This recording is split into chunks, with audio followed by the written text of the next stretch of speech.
ब्रह्म राक्षस कैसे होते हैं? हजारों हजारों वर्ष की उनकी आयु होती है। मृत्यु के बाद सूक्ष्म शरीर में कई कई हजार वर्ष तक वृक्षों पे लटके रहते हैं। पानी के निकट रहेंगे लेकिन पानी की एक बूंद भी पी नहीं सकते। हजार हजार बरस कितने होते हैं आप अंदाज लगाओ। 2 दिन आदमी को पानी ना मिले कैसा हो जाएगा। मेंढक जैसा पीला कंकाल। और भोजन सामने रखा होगा लेकिन खा नहीं सकते।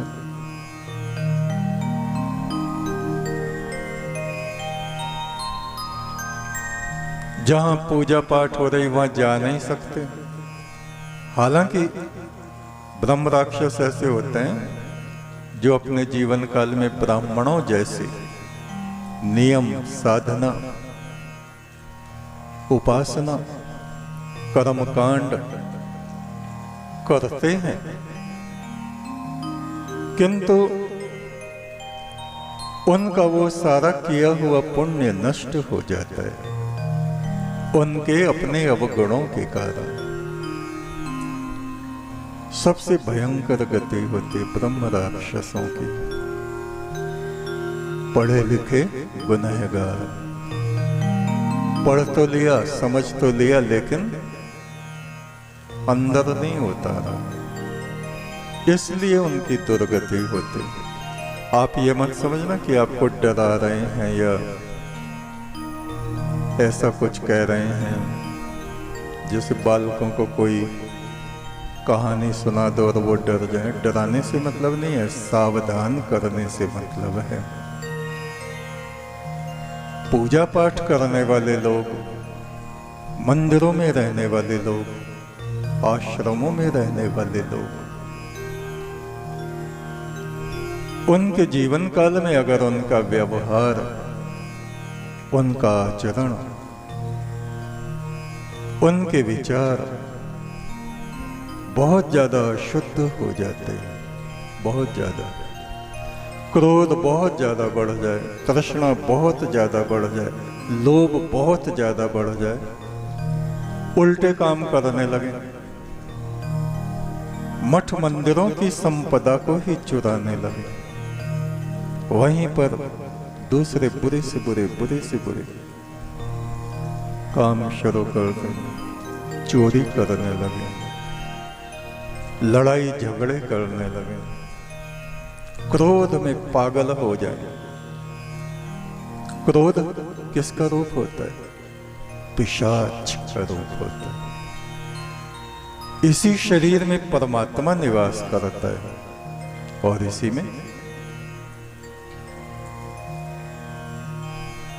गलत मार्ग की तरफ को हम चल पड़े,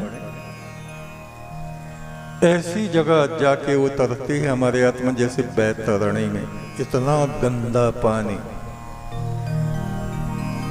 दुर्गंध, पास खड़े होते भी आदमी बेहोश होके गिर जाए, इतना ऐसा बुरा। मांस के टुकड़े जिसमें बहते रहते, बैतरणी नदी, भयंकर जीव जिसमें तैरते रहते,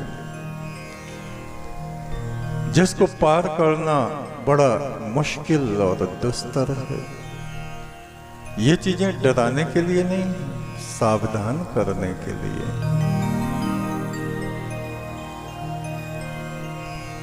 हम मनुष्यों का शुद्ध मन ही बैतरणी है, और जब ये मन, जब हमारे विचार पवित्र हो जाते हैं,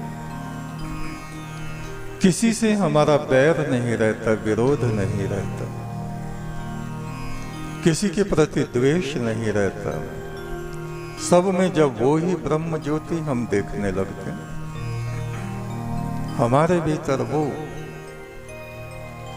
परम ब्रह्म, व्यापक पुरुष परमात्मा सूक्ष्म रूप से स्थापित हो जाता है। स्थापित तो पहले से ही है, प्रकाशमान हो जाता है। और उसमें हमारी आत्मा निरंतर निरंतर आनंदित रहती है,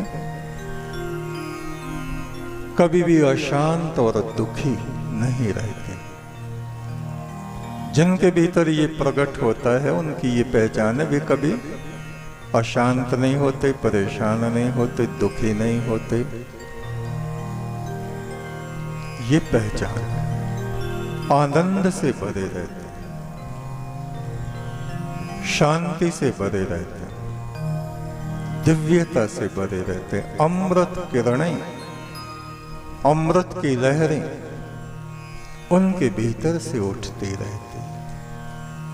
जो उनके निकट जाते हैं, बैठते हैं, उनको भी उनकी अनुभूति होती, उस अमृत की, शांति की, दिव्यता की, आनंद की अनुभूति होती। किसी दुनियादार के पास आप जाके बैठ जाओ, भैया कैसे बात करते हो, उसका मुंह बिगड़ जाएगा, अरे भाई क्या बताएं है? आप उसके चेहरे को देखो।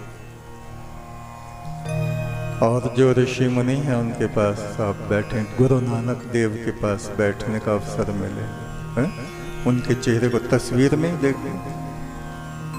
शिव के चरणों में बैठने का थोड़ी देर अवसर यदि मिले हैं, उनके चेहरे को दुख, कैसा शांति से भरा हुआ चेहरा, कुछ भी बोलने की जरूरत नहीं। बुद्ध के चरणों में बैठने का अवसर मिले, कुछ ज्ञान वार्ता करने की जरूरत नहीं, केवल उनके भीतर से अमृत बह रहा। ये महान आत्माओं का स्वभाव होता है।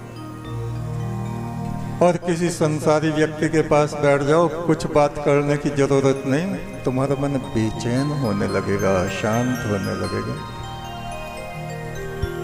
जैसे विश्व में आकर के कहीं से हम गले गले खड़े हो गए, ऐसा होता।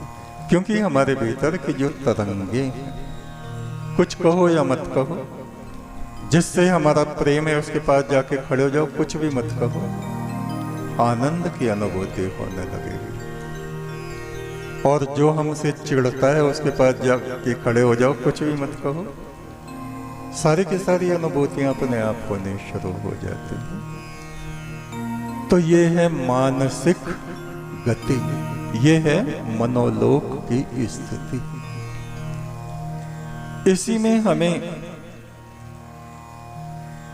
उच्चता में स्थित होना पड़ता है। वेद का मंत्र यही कह रहा है, अपने चिंतन को हम उच्चता में ले जाए। सुगंधिम पुष्टिवर्धनम, तभी हमारे भीतर ईश्वर की सुगंध बढ़ेगी, हमारी संतुष्टि बढ़ेगी, हमारी शांति बढ़ेगी, हमारे भीतर ब्रह्म तत्व, ईश्वर तत्व बढ़ेगा बढ़ेगा बढ़ेगा। शुभमस्तु शुभमस्तु। एक तो सच्चा, तेरा नाम सच्चा।